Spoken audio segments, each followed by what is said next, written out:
Imagine um cenário onde a política não apenas define o futuro de um país, mas também interfere diretamente em como os recursos chegam à sua cidade. Assim funcionam as emendas parlamentares, que movimentaram impressionantes 23 bilhões e meio de reais em 2024, impactando não só a execução de políticas públicas, mas também o resultado de eleições municipais. Em tese, essas fatias do orçamento público deveriam financiar saúde, educação e infraestrutura. Porém, na prática, elas também se tornaram ferramentas poderosas de influência política, alimentando um jogo estratégico que muitas vezes favorece regiões ricas enquanto negligencia áreas carentes. O poder das emendas vai além dos números. Elas podem ser um passaporte para a reeleição de prefeitos, um atalho para a popularidade de parlamentares, ou, em casos extremos, o combustível para escândalos de corrupção como o orçamento secreto. A Transparência Internacional já considera o orçamento secreto o maior esquema de institucionalização da corrupção que se tem registro no Brasil.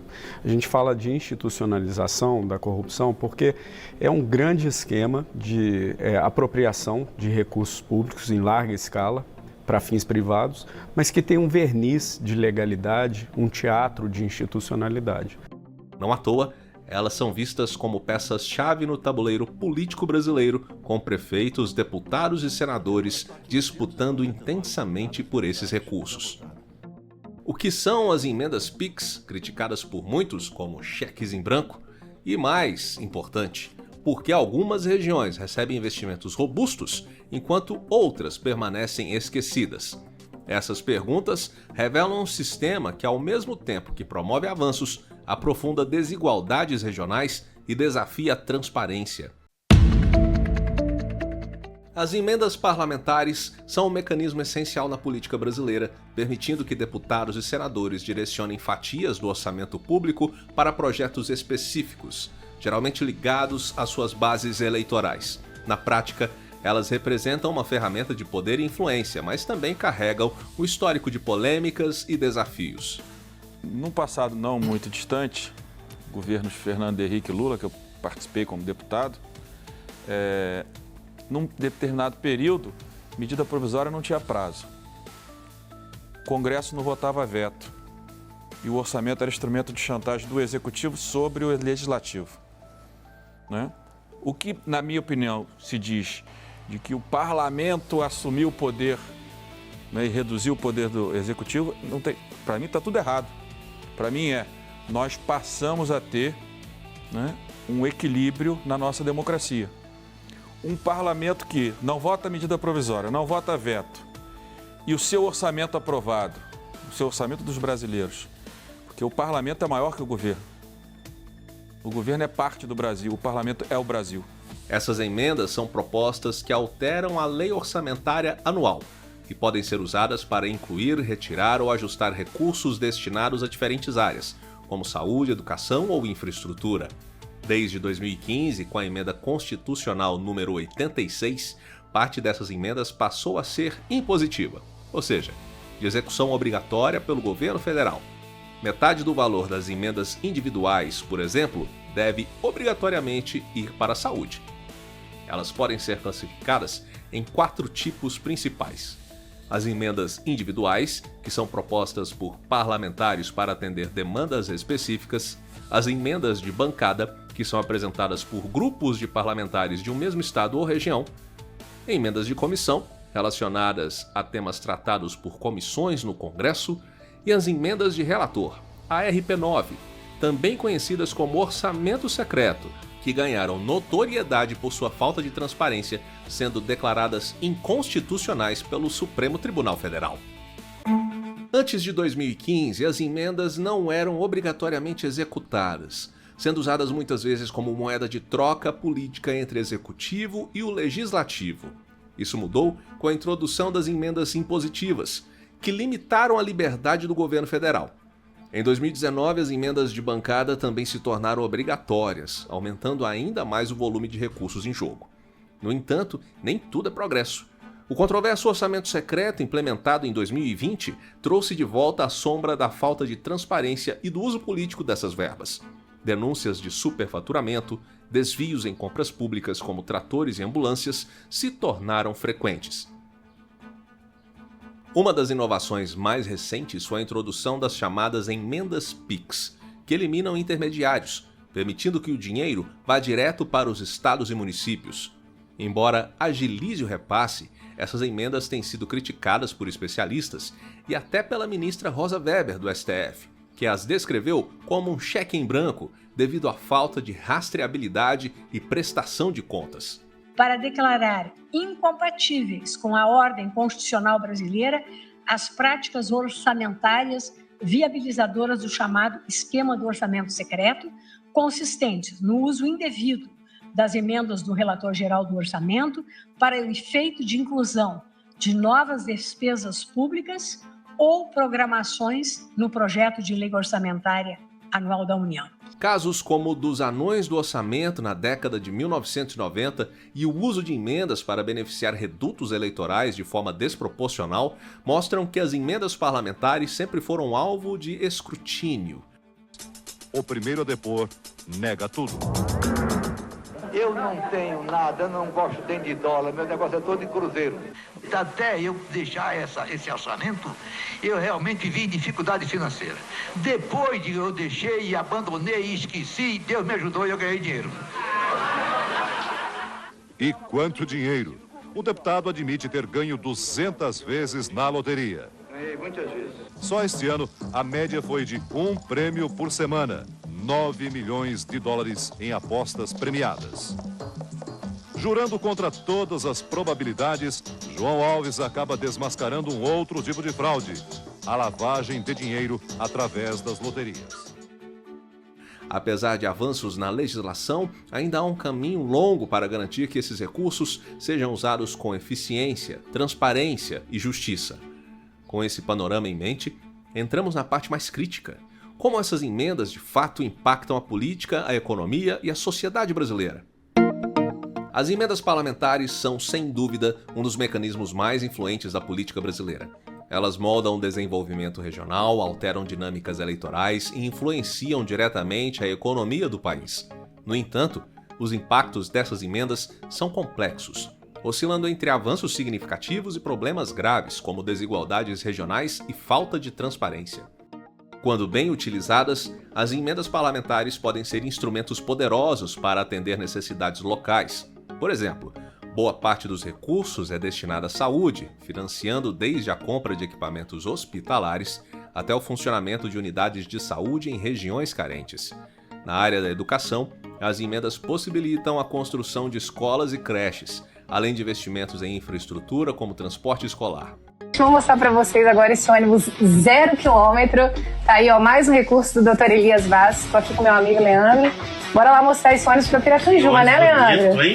Dr. Elias Vaz, que enviou vários recursos para a cidade. Foi para a saúde, para a educação. Foram quase 3 milhões de reais em 11 meses, fora os outros recursos que ele já havia mandado em anos anteriores. E agora eu fico extremamente feliz de estar aqui com meu companheiro de partido, representando o Dr. Elias Vaz. Infelizmente, o potencial positivo das emendas muitas vezes é ofuscado por problemas estruturais e políticos.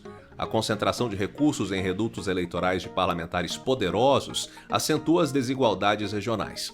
Segundo o relatório, as 10 cidades receberam cerca de 300 milhões de reais em emendas parlamentares de 2020 a 2023. Os municípios têm juntos 61.400 habitantes. Metade das 10 cidades listadas pelo relatório ficam no Amapá e também 3 lideram o ranking.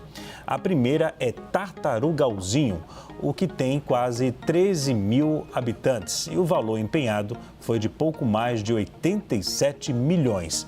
Para a cidade de Cutias, com 4.400 habitantes, o valor empenhado foi de mais de 27 milhões. E por último, aparece Pracuúba, com 3.800 habitantes. O valor empenhado foi de cerca de 24 milhões. O Amapá é reduto do senador Randolfo Rodrigues, líder do governo no Congresso Nacional, e do senador Davi Alcolumbre. Em 2024, por exemplo, municípios mais próximos de políticos influentes receberam investimentos desproporcionais, enquanto regiões carentes ficaram à margem. O caso das emendas PIX, que muitas vezes carecem de fiscalização adequada, ilustra bem esse problema. Outro ponto crítico é o desvio de recursos. Escândalos envolvendo superfaturamento em compras públicas, como tratores e ônibus escolares, demonstram que parte das verbas acabam sendo mal aplicadas. Em um caso emblemático, o município de Igarapé Grande, no Maranhão, reportou dados inflacionados de atendimentos médicos para justificar o uso das verbas. O resultado? Milhões desviados enquanto a população continuava enfrentando sérios desafios de saúde pública. Segundo a Polícia Federal, eles são responsáveis por inserir dados falsos em planilhas do Sistema Único de Saúde para inflar a quantidade de procedimentos médicos e, dessa forma, aumentar o repasse de recursos públicos. A investigação cita como exemplo a cidade de Igarapé Grande, que registrou no sistema do SUS 12.700 radiografias de dedos em 2020. Esse número é maior do que o de habitantes, que não chega a 11.500. As emendas parlamentares também têm impacto direto no jogo político. Prefeitos frequentemente dependem dessas verbas para executar projetos, criando uma relação de dependência com deputados e senadores. Isso é agravado pelo uso das emendas como moeda de troca em negociações políticas, como apoio ao executivo ou campanhas eleitorais. Além disso, o impacto das emendas na reeleição de prefeitos é evidente. Dados mostram que municípios que receberam altos volumes de recurso tiveram índices de reeleição superiores a 90%. Em muitos casos, isso se traduziu em uma vantagem injusta para quem controlava a destinação de verbas. O grande vitorioso dessa eleição, a grande vitoriosa, foi a reeleição. Teve um tsunami de reeleição no país, foi 82% a taxa de reeleição no país, é a maior taxa da história de reeleição.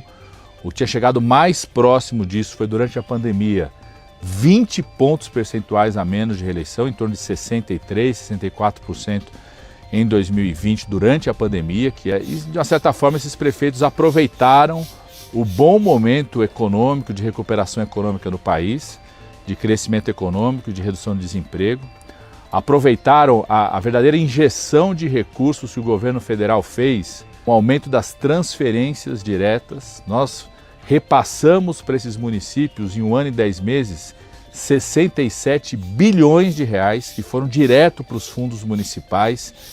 É um recurso livre para o prefeito, para a prefeita administrar seu município. O crescimento no volume de recursos movimentados por emendas parlamentares tem chamado a atenção não apenas pela magnitude, mas também pelos desafios associados à sua transparência e aplicação. Um exemplo recente que ilustra os problemas de fiscalização foi a decisão do ministro Flávio Dino, do STF, de suspender o repasse de recursos para 13 ONGs e entidades do terceiro setor. Essas organizações não adotaram mecanismos adequados de transparência nem divulgaram informações completas sobre a aplicação de verbas provenientes de emendas parlamentares. Segundo o relatório da Controladoria Geral da União, metade das entidades avaliadas apresentou falhas graves, enquanto apenas 15% atenderam plenamente aos critérios de clareza e detalhamento. Essa decisão marca um momento importante na fiscalização das emendas parlamentares. O ministro Flávio Dino ordenou que as entidades com irregularidades fossem bloqueadas de receber novos recursos e inscritas em uma lista oficial de restrições, enquanto aquelas com dados incompletos ganharam um prazo curto para corrigir a situação. Além disso, a CGU foi encarregada de investigar mais a fundo e apresentar relatórios detalhados sobre o uso dessas verbas. Essa postura mais rígida do STF revela um esforço crescente para conter os abusos e aumentar a rastreabilidade dos recursos, mas também levanta uma questão crucial: como equilibrar o uso político das emendas com a responsabilidade fiscal e a eficiência na aplicação dos recursos públicos? Este é o ponto central de um debate que ainda está longe de ser resolvido.